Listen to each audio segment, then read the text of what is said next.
ॐ अज्ञानतिमिरान्धस्य ज्ञानाञ्जनशलाकया चक्षुरुन्मिलितं येन तस्मै श्रीगुरवे नमः.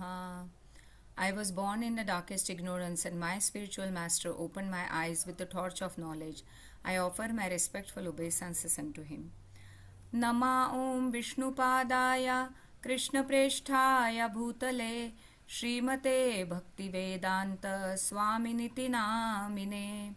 Namaste Saraswate Deve Gauravani Pracharine Nirvishesha Shunyavadi Paschatya Deshetarine. Jai Shri Krishna Chaitanya Prabhu Nityananda Shri Advaita Gadadhar Shrivasadi Gaura Bhaktavrinda.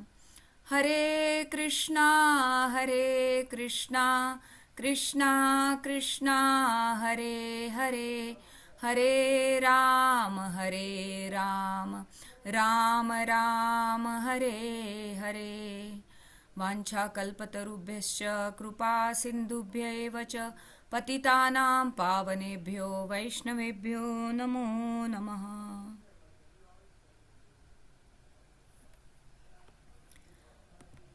Okay, so we will continue.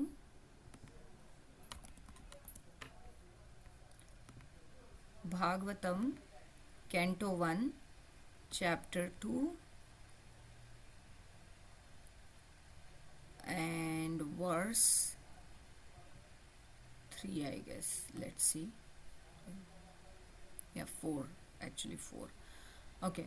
So what we read so far, that the sages asked 6 questions, and Srila Shukadev Goswami is very happy to hear those questions, since they are related to the Supreme Personality of Godhead, means auspicious, and they are for the ultimate welfare of all the people in general. So he was fully satisfied, and he started to reply. But before he started replying, he offered obeisances to his from whom he has heard, his guru, Shukadev Goswami. And as I told that this main conversation is between Shukadev Goswami and Parikshit Maharaj, since Parikshit Maharaj was about to die within 7 days because of the curse of a Brahmana boy, that a Takshaka snake will bite Parikshit Maharaj after 7 days. So he sat on the bank of Ganges, just waiting that, okay, now I will give up my life after 7 days. And Shukadev Goswami happened to come there, and the sages from all over the planet, they heard that, oh, this is the situation. Parikshit Maharaj is sitting on the bank of Ganges, and he will be beaten by a Takshaka snake in 7 days due to such a curse. And Shukadev Goswami is also there, who is going to narrate Srimad Bhagavatam to him. So they all came from all the places, and there was a great assembly of Vaishnavas at the bank of Ganges for those 7 days.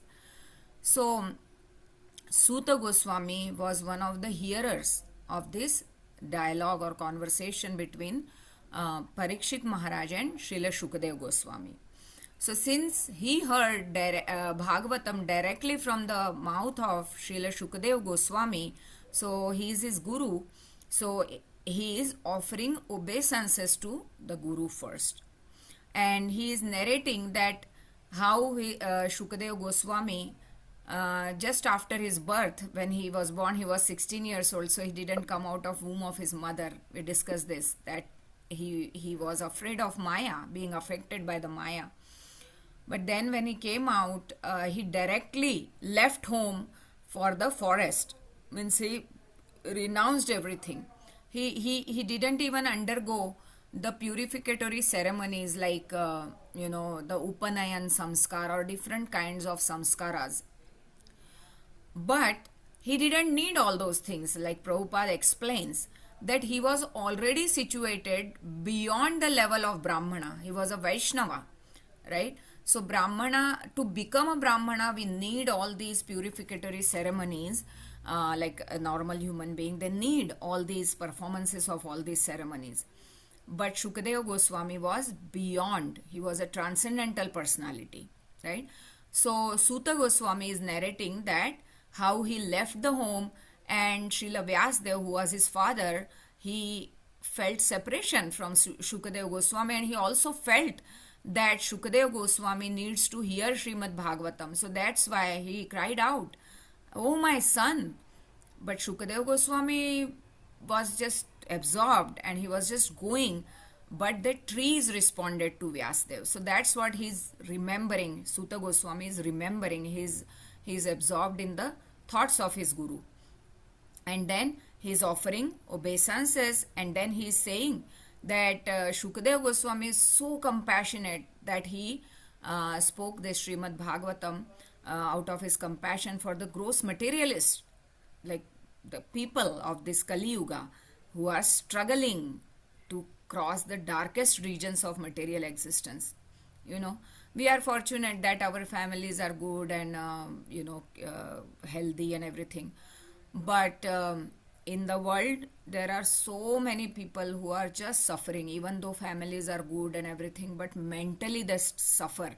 So this is just a suffering that is coming from within, but some people are being harassed by other living entities, other people. Some areas of the world are harassed by the natural calamities. So much suffering is there in this material world. So how to get over those sufferings, to teach this, Shukadeva Goswami spoke Srimad Bhagavatam, and how a person gets over those sufferings by taking shelter of lotus feet of Krishna. So by hearing this Bhagavatam, we will understand that we should surrender unto Krishna in any situation. So that's how he has come to speak this Bhagavatam. Now, text number 4. नारायणं नमस्कृत्य नरं चैव नरोत्तमं देवीं सरस्वतीं व्यासं ततो जयं मुदीरयेत्.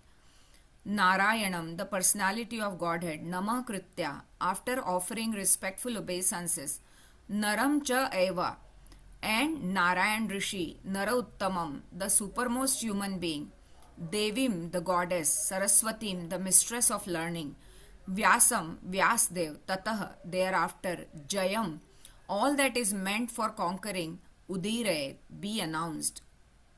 Translation: before reciting this Srimad Bhagavatam, which is the very means of conquest, one should offer respectful obeisances unto the personality of Godhead, Narayan, unto Naranarayan Rishi, the supermost human being, unto Mother Saraswati, the goddess of learning, and unto Srila Vyasdev, the author.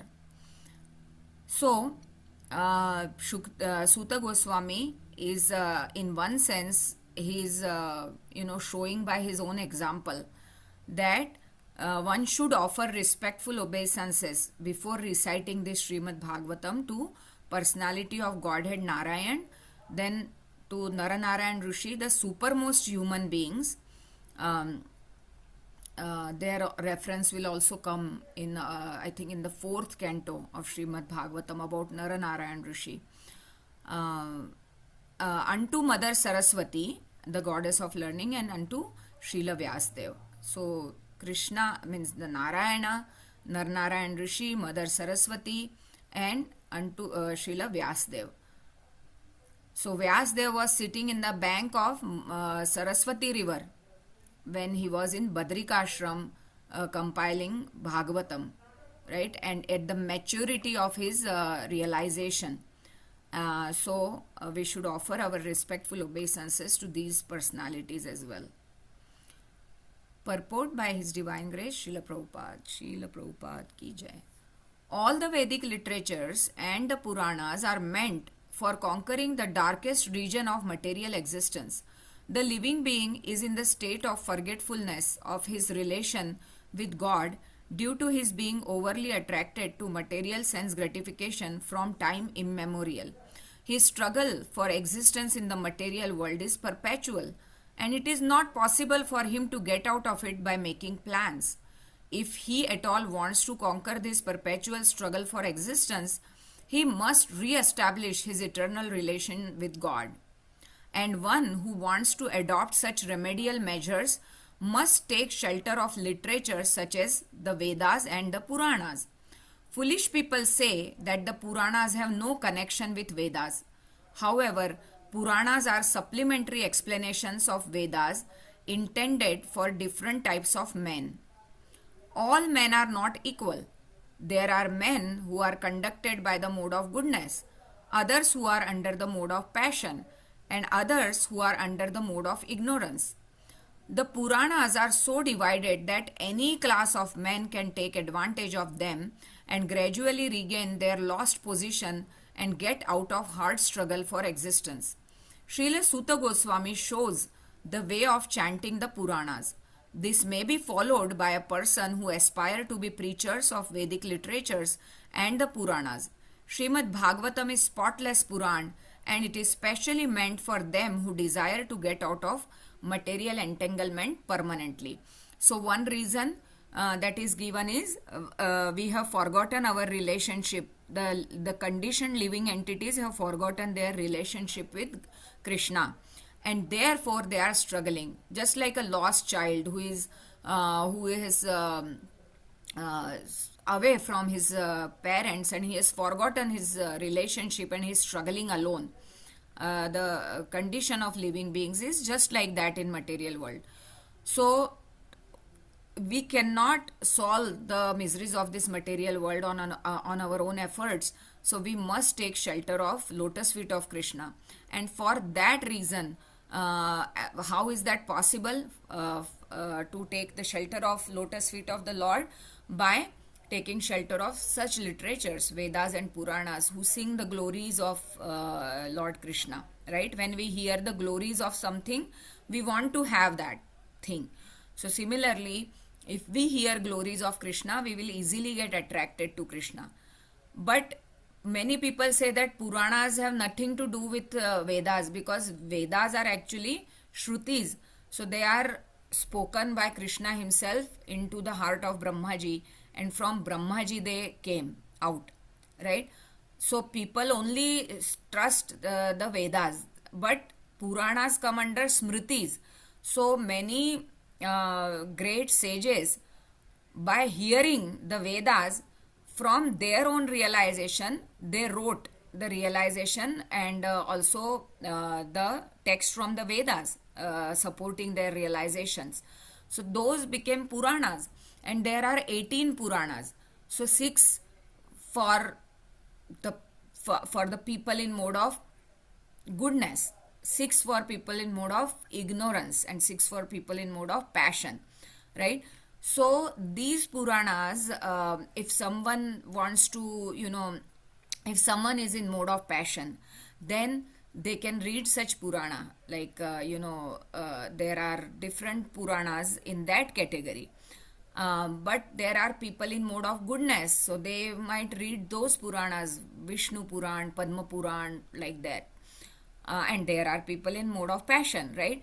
But it doesn't mean that these people will remain there in whatever mode they are in. They gradually progress from there, because they are ultimately reading these Puranas, right? And Srimad Bhagavatam is one of the Puranas compiled by Srila Vyasadeva, and Chaitanya Mahaprabhu, Krishna himself, has said it is the spotless Puran. Means it has no tinge of any sort of karma and gnana. No contamination is there, right?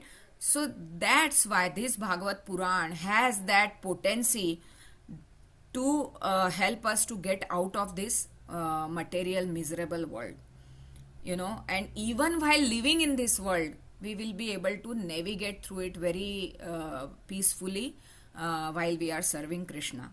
So therefore we must take shelter of this Bhagavatam, and to take shelter of Bhagavatam, these 4 personalities should be offered obeisances and respects, and Guru also first. So this was important to explain about the Puranas and Vedas, so that's why I took some time.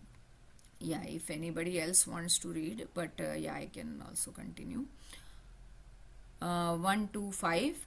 मुनयः साधु पृष्टोऽहं भवद्भिर्लोकमङ्गलं यत्कृतः कृष्णसम्प्रश्नो येनात्मा सुप्रसीदति.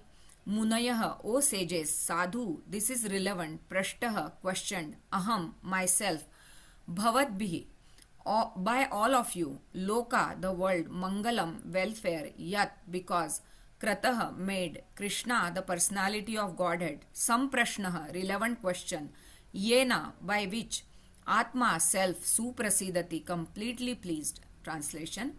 O sages, so Suta Goswami is speaking now. I have been justly questioned by you. Your questions are worthy because they relate to Lord Krishna and so are of relevance to this world's welfare. Only questions of this sort are capable of completely satisfying the self. So, what is he saying? That your questions are worthy. What makes our questions worthy? If they are relating to Lord Krishna, right? Because then they become questions for world's welfare. Okay, because Krishna is the source of all the sources. He is cause of all the causes. He is the cause of this material world also. Only this kind of questions can completely satisfy the self when questions are about Krishna, right? But we ask many times, the conditioned living entities ask very self-centered questions, that what is in it for me? Why should I do this? Why should I donate to temple? Why should I do this service? I'm not getting anything out of it. So mostly we'll see our questions are just targeting the self, but these sages questions are targeting Krishna himself, and that those questions are worthy because they are meant for welfare of everybody. Now here is a very strong and powerful purport by Srila Prabhupada. Since it has been stated herein before that in the Bhagavatam the absolute truth is to be known, the questions of sages of Naimisharanya are proper and just because they pertain to Krishna, who is the Supreme Personality of Godhead, the absolute truth. In Bhagavad Gita 15.15, the personality of Godhead says that in all the Vedas there is nothing but the urge for searching after him, Lord Krishna. So if you remember that verse, Sarvasya Chaham Radhisannivishto Mattah Smritir Jnanam Apohanam Cha Vaidescha Sarver Ahamev Vedyo Vedanta Krut Veda Videha Chaham. So that means what is that line? Vedesh Sarver Ahameva Vedyo. That's what Krishna is telling in Bhagavad Gita 15.15, that from all the Vedas I am to be known.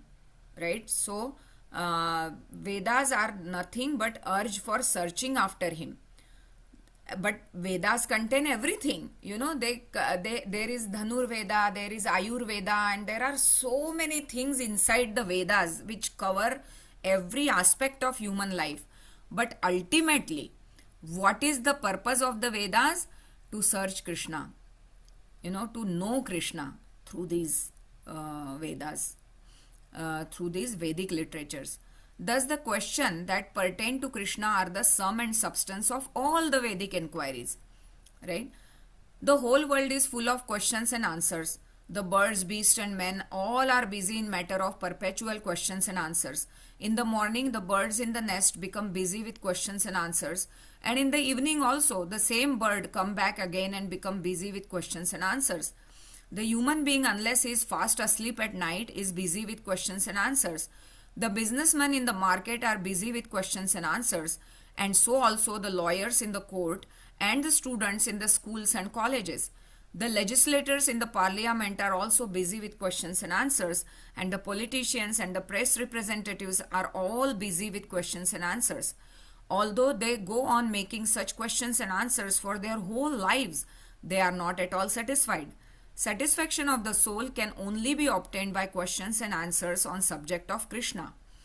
Krishna is our most intimate master, friend, father or son, and object of conjugal love. So you may have any of these relationships with Krishna, any one of these relationships. Forgetting Krishna, we have created so many objects of questions and answers, but none of them are able to give us complete satisfaction. All things but Krishna give temporary satisfaction only. This line is very important. Everything gives temporary satisfaction except Krishna. So, if we are to have complete satisfaction, we must take to the questions and answers about Krishna. We cannot live for a moment without being questioned or without giving answers. Because the Srimad Bhagavatam deals with questions and answers that are related to Krishna, we can derive the highest satisfaction only by reading and hearing this transcendental literature. So this is very, very important, that Srimad Bhagavatam deals with questions and answers that are related to Krishna. We can derive the highest satisfaction only by reading and hearing this transcendental literature. One should learn the Srimad Bhagavatam and make an all-round solution to all problems pertaining to social, political or religious matters. Srimad Bhagavatam and Krishna are the sum total of all things. See, because Srimad Bhagavatam is Krishna in book form, like sound, literally form, right? So, Bhagavatam is Krishna himself. So, obviously, if we take shelter of Bhagavatam, that means we are taking shelter of Krishna himself, right? So, that is our position of highest satisfaction, and nothing else can give us that kind of satisfaction. We may think that, oh, only I wish I had only this much money, then I would be satisfied. I wish I had that car, then I would be satisfied. I wish I had that model of iPhone, then I would be satisfied. But things keep changing and new things keep coming. So people used to have iPhone 3, then they had 4, 5, 6, whatever. And now there is iPhone 16. So who wants iPhone 3 these days? It is not even being sold for $20 nowadays. So how long we are gonna run after all these things, right? And our soul is hankering for Krishna's lotus feet, and that's why we are feeling emptiness in our heart. But we are thinking that this emptiness can be filled by doing this or that or this, that, earning money or having these commodities or this. But this is not going to give us ultimate satisfaction. Ultimate satisfaction lies in shelter of Krishna's lotus feet, in no matter what situation we are in. So, this is our very, very important purport, that all satisfaction we can get only when we are sheltered in lotus feet of Krishna, and for that reason we must read and study and understand Srimad Bhagavatam very nicely. Okay, so last few minutes we will complete this verse and then finish. So this is the answer to first question of the sages. What was the first question? What is the ultimate good for all people in general? That's what the first question. And here is the answer. 126. Savai pumsam paro dharmo yato bhaktiradhokshje ahetukiya pratihata yayatma suprasidati. Saha, that, vai, certainly, pumsam, for mankind, paraha, sublime, dharmaha, occupation, yataha, by which, bhaktihi, devotional service, adhokshaje, unto the transcendence, ahetuki, causeless, apratihata, unbroken, yaya, by which, atma, the self, suprasidati, completely satisfied. The supreme occupation or dharma for all the humanity is that by which man can attain to loving devotional service unto transcendental Lord.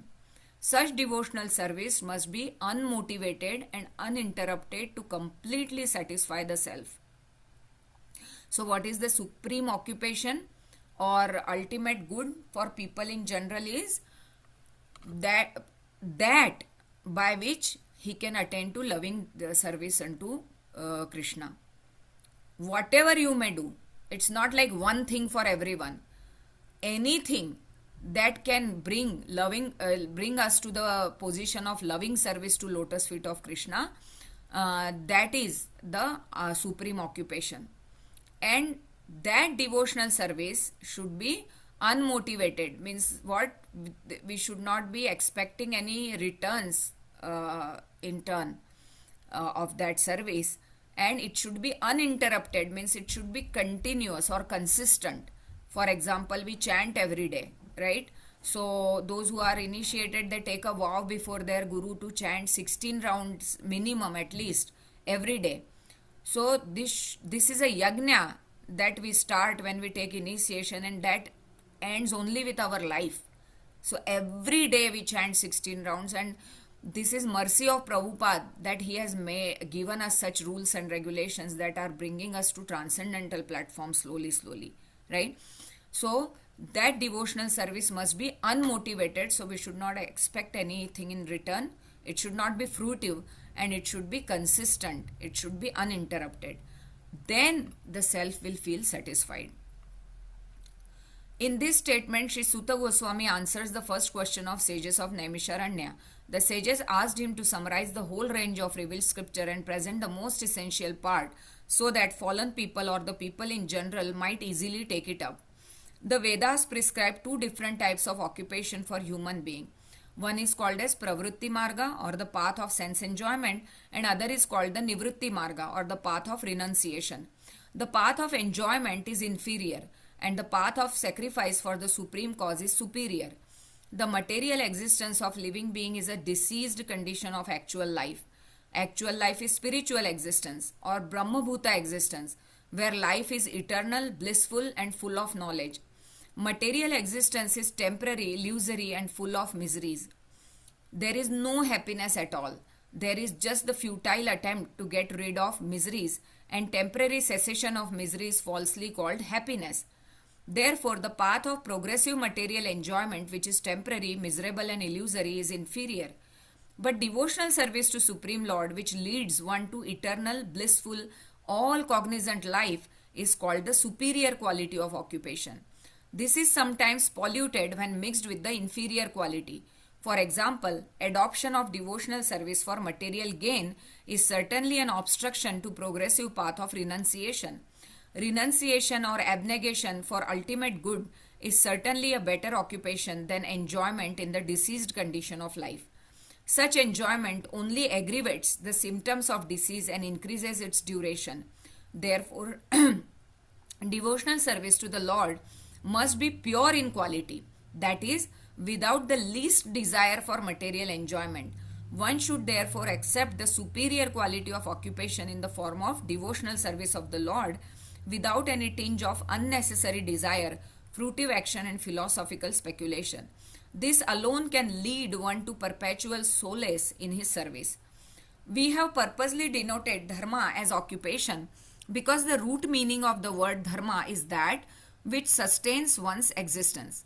A living being's sustenance of existence is to coordinate his activities with his eternal relation with the Supreme Lord Krishna.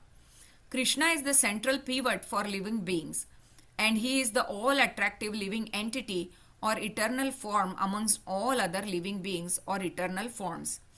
Each and every living being has his eternal form in the spiritual existence, and Krishna is the eternal attraction for all of them. Krishna is the complete whole, and everything else is his part and parcel. The relation is one of the servant and the served. It is transcendental and is completely distinct from our experience in material existence. This relation of servant and the served is most congenial form of intimacy. One can realize it as devotional service progresses. Everyone should engage himself in that transcendental loving service of the Lord, even in the present conditional state of material existence. That will gradually give one the clue to actual life and please him to complete satisfaction. So beautiful purport by Srila Prabhupada. So he is telling there are two paths in Vedas, Pravritti Marga and Nivritti Marga. So Pravritti means what? Path of enjoyment. And Nivritti means path of renunciation. But path of enjoyment is not is inferior. Why? Because there is no enjoyment in the material world.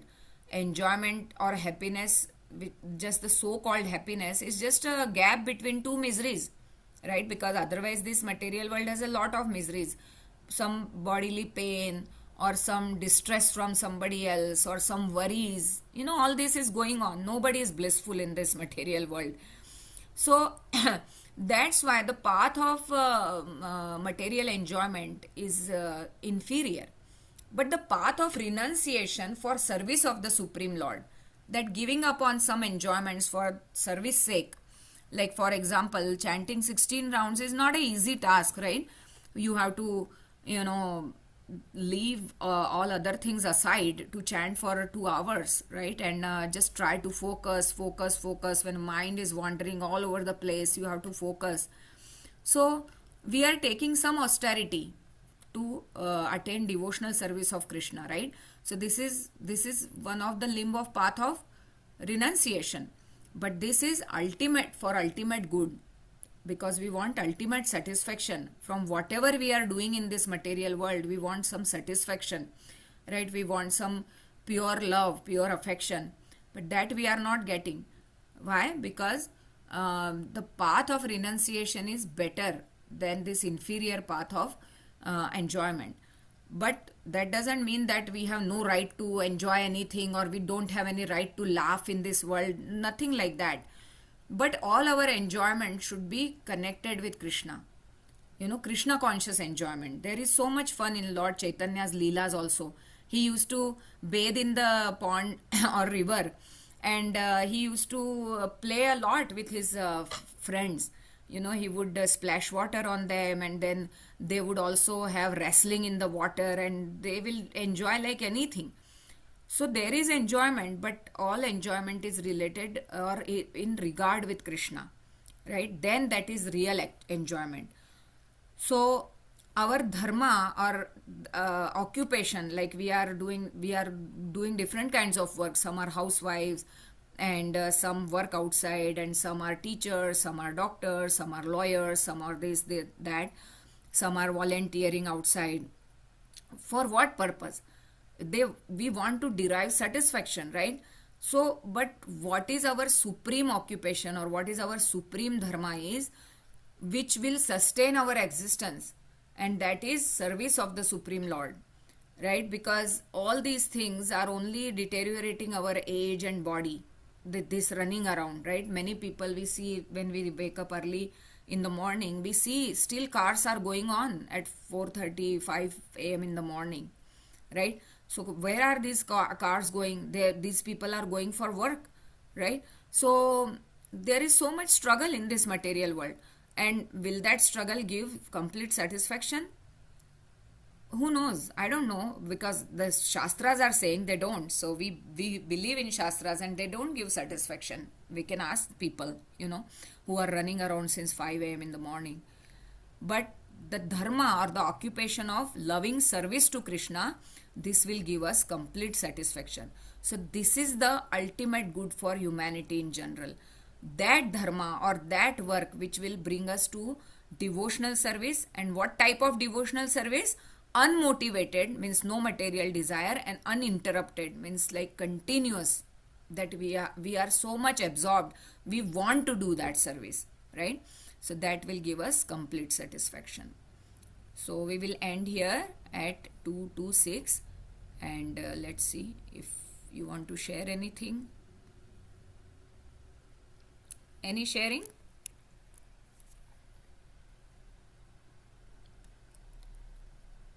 So for me, Bhagavatam is the, I want to see that I am able to read Bhagavatam daily for if not long time, then at least for some time on my own. And of course, I appreciate this association so much, because of which I am getting to read in all of your association. So thank you very much. So if there is nothing, we will end here. Okay? And I will see you on Monday. Thank you. Hare Krishna. Hare Krishna. Hare Krishna. Hare Krishna, Madhuri. Hare Krishna. Hare Krishna.